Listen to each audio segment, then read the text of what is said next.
All right, welcome into another Harmonious at Lunch. I am super excited to be back with you today. We have a very interesting guest and a unique topic again. I'm all about this, bringing unique topics to the harmonious business architecture.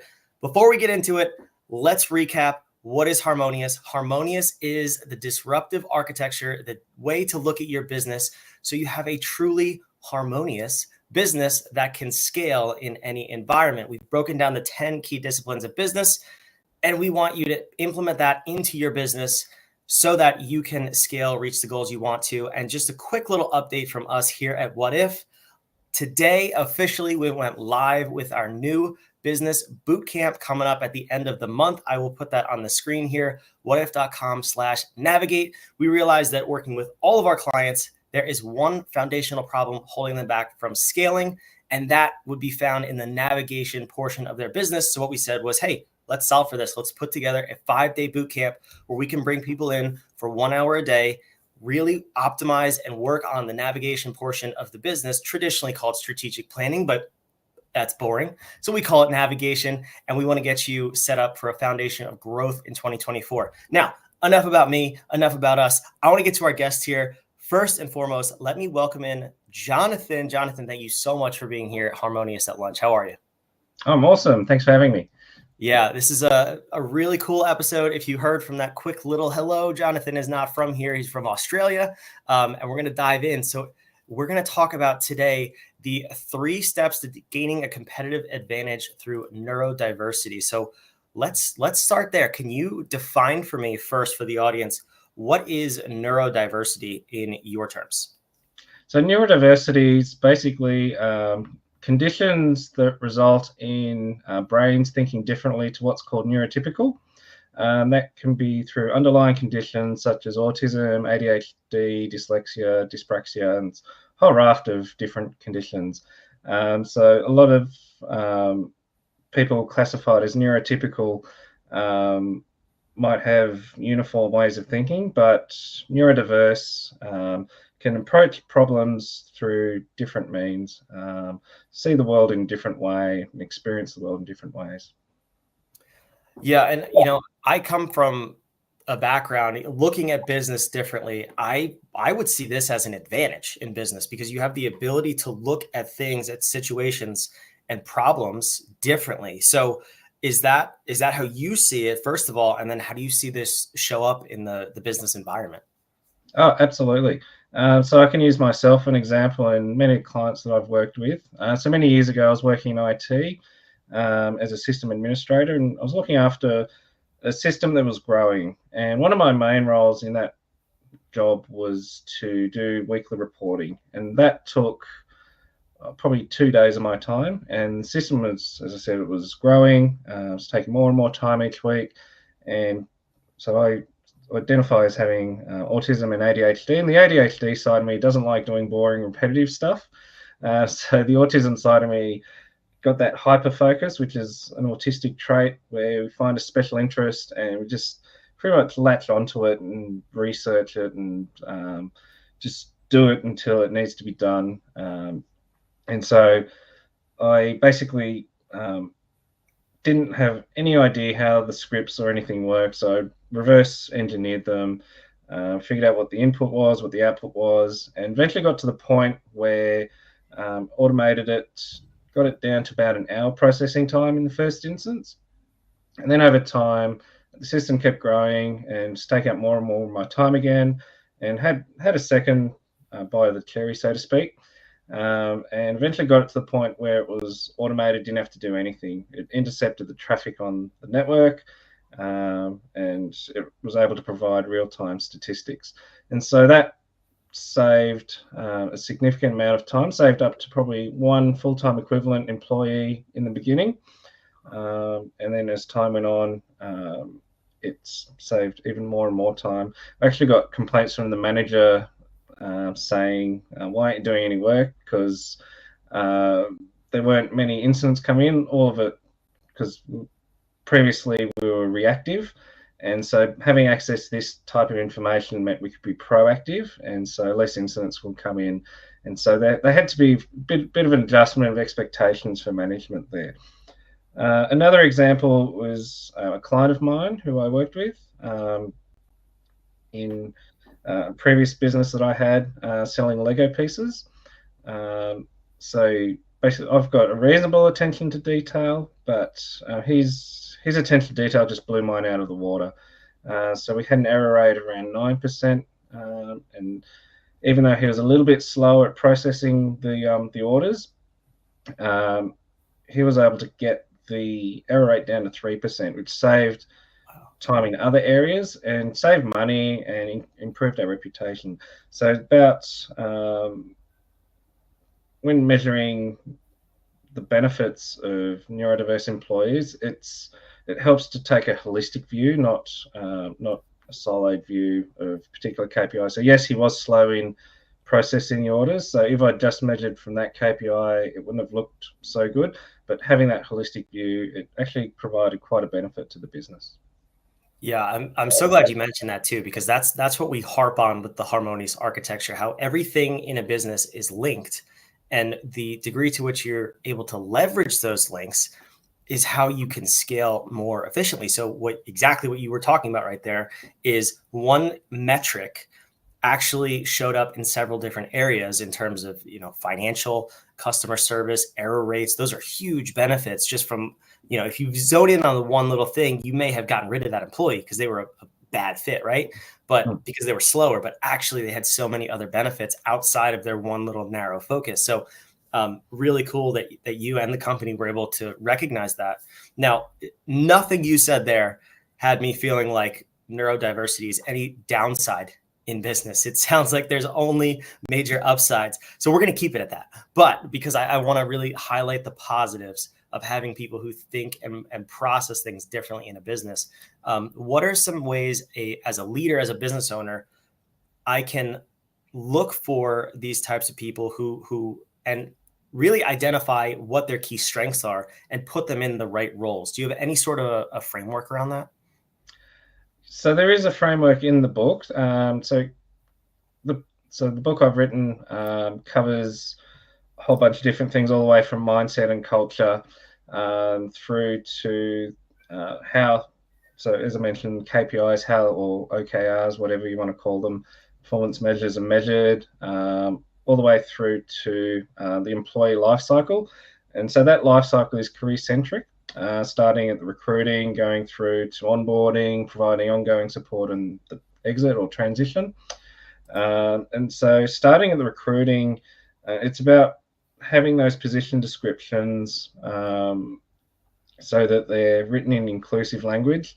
A lot of people that I've worked with struggle with interviews and traditional methods.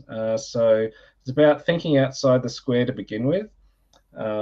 So having like work trials or looking at other ways to conduct the whole recruitment process. In Australia, we have what's called disability employment services. I don't know if you've got similar things in the US there. Yeah. So tapping into those in Australia, it's free. So I've done quite a lot of recruiting. I've spent $0 to recruit quite a few people. So I think my team's up to 14 at the moment. A lot of that is entry-level stuff. But so tapping into government resources so it's just thinking outside the square. Yeah, that's amazing. And I can tell you from experience, I've hired actually a number of people who would fall in the neurodiverse category. And you're right. At the surface level, it could be like, wow, that interview was terrible, or this resume doesn't make any sense. But really just giving people the opportunity to shine, doing on-the-job interviews. I love that. I love that for any position, but really to see what people are capable of. I think that's phenomenal. So I've put the link to Jonathan's book on the screen here. He just published it recently. And I think all of the things you just mentioned are right in line with the harmonious architecture in terms of how you're writing your job descriptions, how you're attracting people, training, and supporting them on the job.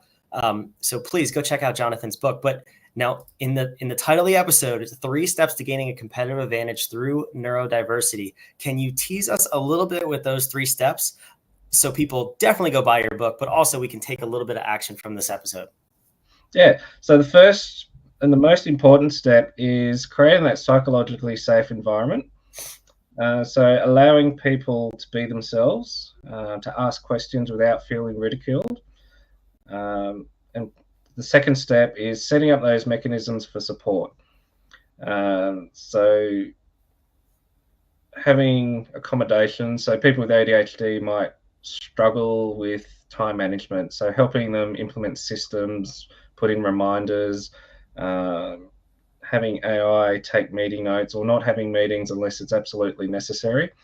Um, I use a case study in my book, which is Lloyd's Banking Group in the UK, which centralises how the accommodations are implemented.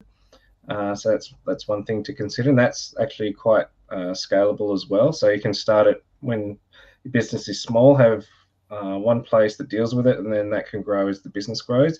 Instead of having each line manager responsible for implementing accommodations, there can be improved efficiencies through a centralized process, much like HR or IT. And the third step is advocate. So tell your neurodiversity story, which is what I'm doing today. And what that does is it helps build a brand and get the word out there, open to new ideas. It can also open up to opportunities. You might not even know what they are. So I've had some awesome opportunities over the years just by telling my story. I've been on stages throughout Australia. So had I not told my story, I have no idea. I'd probably be well behind where I'd be today. So get out there, do networking, and yeah, just give tell how neurodiversity has helped get and yeah. That's awesome. And you're obviously telling your story through the book, but I love that you're also giving actionable strategies through the book too. One of the things that you said that could potentially scare business owners, especially small business owners and entrepreneurs, is the word accommodations.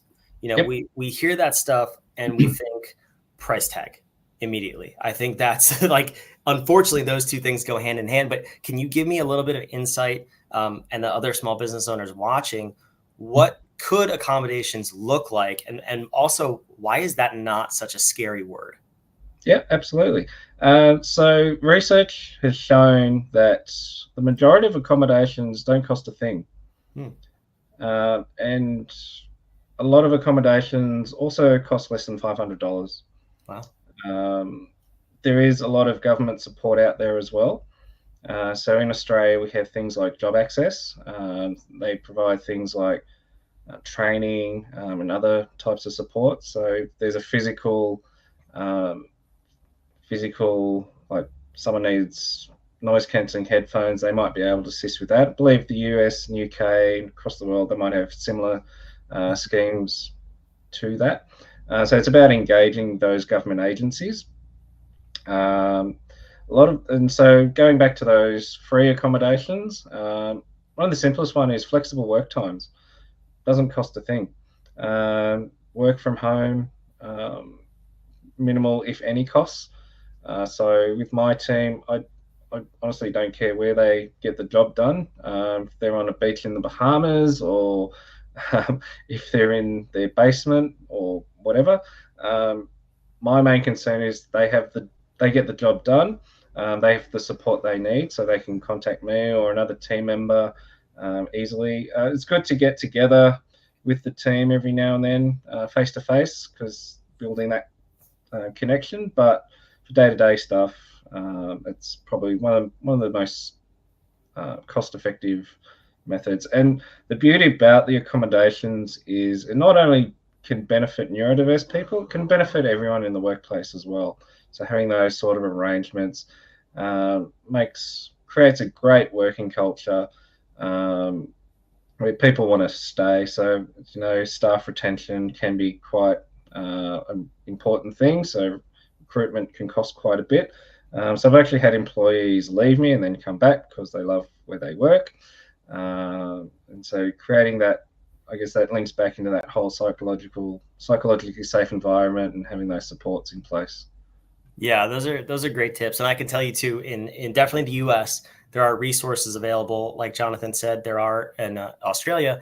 Hiring people, making accommodations. You can reach out to local agencies. There's a lot of local nonprofits too that will assist you in getting set up the way your business needs to in order to accommodate your workforce. And yeah, I don't know a single person who a flexible schedule wouldn't benefit. So these things, like you said, they are across all of your employees. They will benefit everybody. Making accommodations, I can tell building culture is very important for you. So what's one thing you want people to walk away from this episode with in terms of how to leverage a neurodiverse team to grow their business? The one takeaway I want people to learn is don't be afraid. There is support out there. And yeah, but give it a go. You'd be surprised where it takes you. Yeah, that's amazing. Really great advice. Now, tell me, where can people connect with you if they want to learn more? Aside from, I'll put this back on the screen. The website on the screen is where you can go buy Jonathan's book. Where can they connect with you? Are you on social media or anything like that? Yeah, so I'm on LinkedIn. That's my main one. So I believe it's linkedin.com, or just search me up on LinkedIn, Jonathan Laloz. There's not too many of me in the world. I'm in Canberra, Australia. So I'm the CEO of Self Plus Plus, which is the disability agents company that I mentioned earlier. So feel free to connect with me and follow me on LinkedIn. So I do post some of my insights. So last night I posted an extract from my book, which went through different traits of the autism spectrum. So I know a lot of places, a lot of people think that autism is a one-dimensional thing. Some places where it's less autistic, more autistic. Others say it's 2D thing where there's traits and different levels of traits. And so the post I put last night takes it to a different level where there's traits, intensities, but there's also context as well. So it's a whole 3D thing. So a lot of different insights like that. I'll be posting the book over the coming months. I'm also happy to field any questions the audience might have as well. Quick message, connect, point you in the right direction, see what I can do to help out. Yeah, that's great. Thank you for sharing all that. For those of you watching live, I hope you caught it. Otherwise, if you come back and watch the replay, if you're watching the replay now, it's in the show notes, all of the ways you can contact Jonathan. And please put your questions, your ahas in the comments. I'll be sure to get them over to Jonathan and connect you so you can reach out to him and see if he can help you in your business too. So, Jonathan, this was amazing. Thank you so much for coming here. Let's tie this together now to the harmonious architecture, because it's so important, and you touched on so many different areas of the 10 disciplines.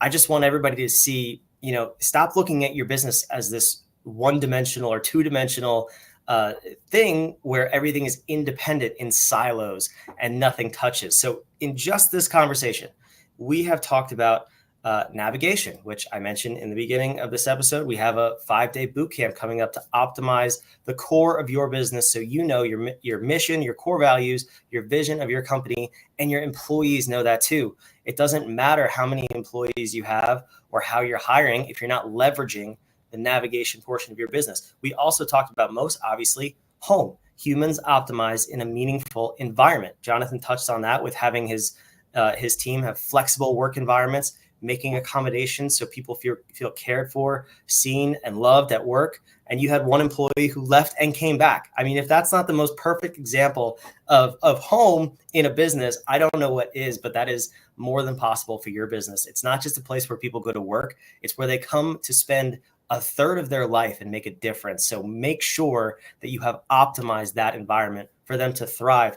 And we talked about a number of other areas, but the moral of the story here is it is so key to make sure you're looking at your business as a whole when you hear anything, especially these episodes and from people like Jonathan. How does he impact all 10 areas of your business? And how can his book, right there, it's on the screen again, help you grow your business by leveraging both what he teaches and the harmonious business architecture? So I encourage you to go over there and get it. If you want to come to our boot camp at the end of this month, please, whadif.com/navigate. We will see you on the next episode of Harmonious at Lunch. Jonathan, thank you again for being here. This was an awesome episode. Thanks for having me.